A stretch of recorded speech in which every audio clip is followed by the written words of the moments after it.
covering Southeast Georgia and the Lowcountry. WJCL 22 News at 11 starts now. Tonight at 11, we're tracking Hurricane Idalia. Georgia and South Carolina under a state of emergency, and our meteorologists will show you its path.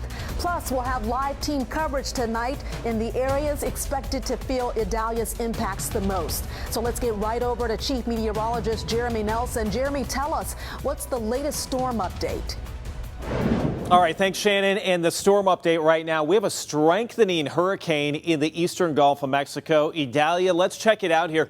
A well-defined eye has developed within about the last 3 to 4 hours. It's moving in a northerly direction sometime late tonight, early tomorrow morning, turning a little bit more to the north-northeast. So this is a pretty significant change now from the National Hurricane Center. Winds are currently 110 miles per hour. They think right at landfall. This may strengthen to a Category 4 hurricane, and here's another one of the changes.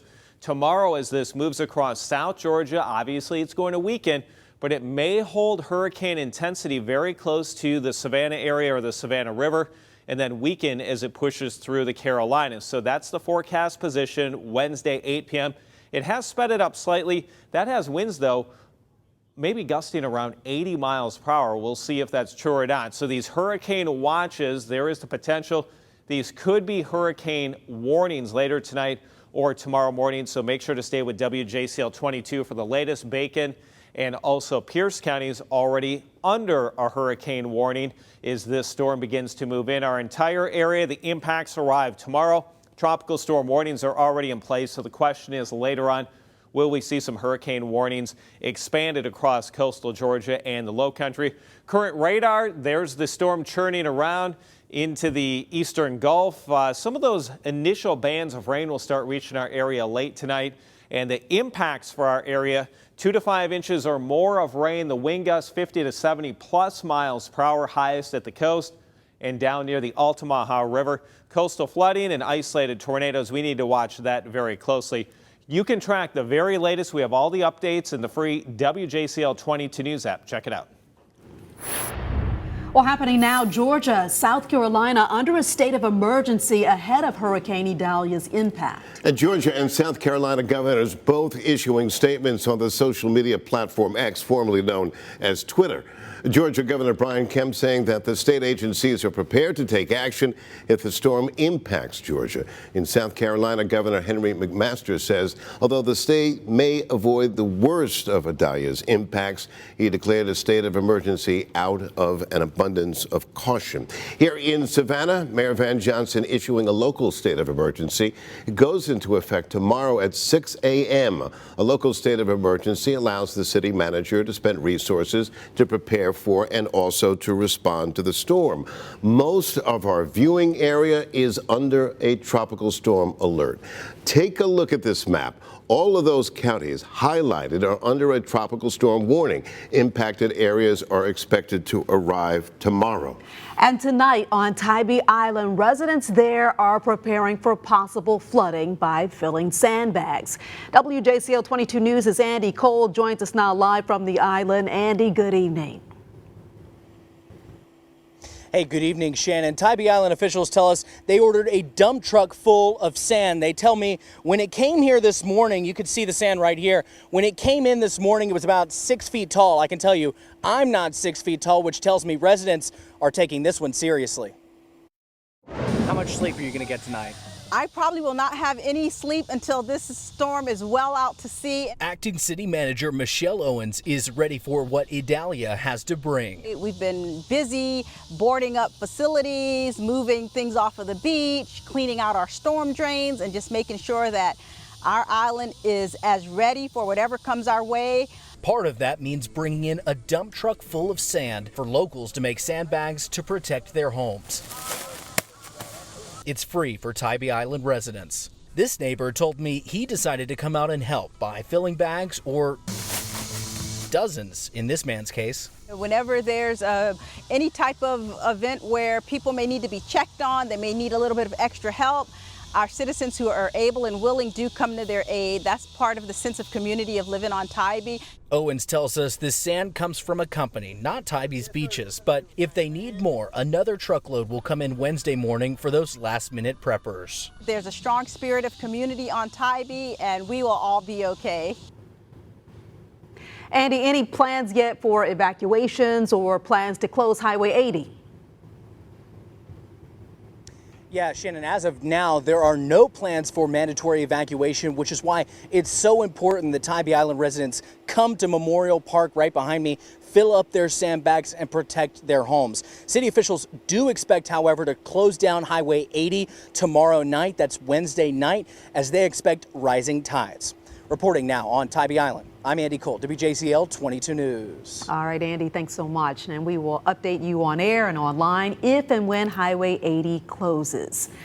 Well, people on River Street are preparing for the storm, and our meteorologists tell us the timing of the storm really matters. If it hits at high tide, there's a greater potential for flooding. That's exactly what happened back in 2017 when Irma hit. Take a look at this video from 2017. You can see it right there, a car flooded with water on River Street. It has been a while since a storm hit of that type of magnitude. Many merchants say it will be business as usual until they know more about the storm's impact. Some are putting out sandbags just like they did on Tybee Island, closing tomorrow just to be careful like the Georgia Queen. Others tell us they're just going to play it by ear.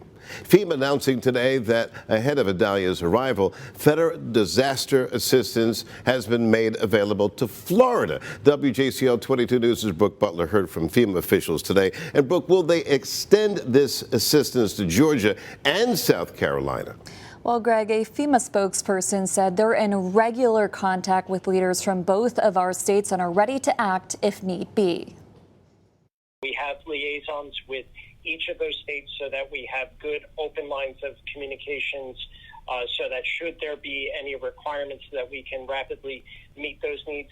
We have commodities pre-staged in our warehouses located in the Atlanta area, and then we pre-positioned our search and rescue assets to be able to respond to requirements across any of the impacted areas. I also heard from the Red Cross today. They've opened a number of shelters throughout the state of Florida. Right now, they don't have any open in Georgia or South Carolina, but that may change. They say if a shelter does open, their website, redcross.org, will be updated within 30 minutes. Greg. And Brooke, let's talk about shelters. Do we know when any of these shelters might open here? Well, Greg, if any do open, they will likely open sometime tomorrow morning. And of course, you can always stay updated by visiting our website, WJCL.com. Back to you. Brooke Butler reporting live in the newsroom. Thanks so very much. And in the Low Country, Beaufort County leaders are preparing for whatever Idalia may bring. The town of Hilton Head Island says to make sure you're getting your information from official sources only. Hilton Head Island Fire Rescue has 3 boat teams ready. They also have teams on standby for downed trees. They want to remind you to stay off the roads if they're flooded. And of course, make sure you have your emergency kit ready to go. We really want to make certain that every resident and every visitor and every guest that we have is safe. And now is the time to prepare, get water, get perishable, non-perishable foods, get candles, extra batteries. If you need medication, get medication. This time there are no shelters open in the Low Country, but if something does open up, you can visit the South Carolina Emergency Management website for locations. WJCL 22 News' Kyra Naveau joins us now live from our Hilton Head Bureau. And Kai, you talked to a business that plans to ride out this storm. Hey, Shannon, I spoke to the owner of Bones Bar and Grill here in Hilton Head. He says he is keeping an eye on the storm but plans to stay open in case people are looking for a place to hang out or, as he says, rise the storm. But also feel this could potentially grow his business. As Idalia approaches the South Carolina Low Country, many are choosing to ride out the storm. I expect a lot of wind, a lot of rain, but nothing more, nothing less than that. Maybe a little flooding in the lower areas. Anthony Barone is the owner of Bones Bar and Grill on Hilton Head. He plans to keep his business open on the date of impact because of requests from his regular guests and hopefully to receive an influx of new patrons. I'm going to stay open. You know, I'm going to give all my employees the option if they'd like to leave. I'm not going to force anyone to come work. I'll be honest, I'll probably open the bar myself just for people that want to ride out the storm and have nowhere to go. The bar hosts weekly trivia, and on Tuesday night before Idalia, all tables have been reserved. While coastal Georgia and the South Carolina low country brace for the storm, many guests from Tuesday plan to return Wednesday. We have a very big local following, very, very low competitive prices. So, you know, we just make it a fun experience for everybody. And Shannon, like you said, the town of Hilton Head is recommending people to stay indoors, off the roads, and especially off those bridges connecting the islands together. Now, if you do well, they're asking people to stay safe and to really make smart decisions. Back to you, Shannon. All right, some great advice. Thanks so much, Kai. GDOT is closing several bridges ahead of Idalia, including the Talmadge Bridge. It will close 2 o'clock in the afternoon on Wednesday. This closure will remain in place until further notice.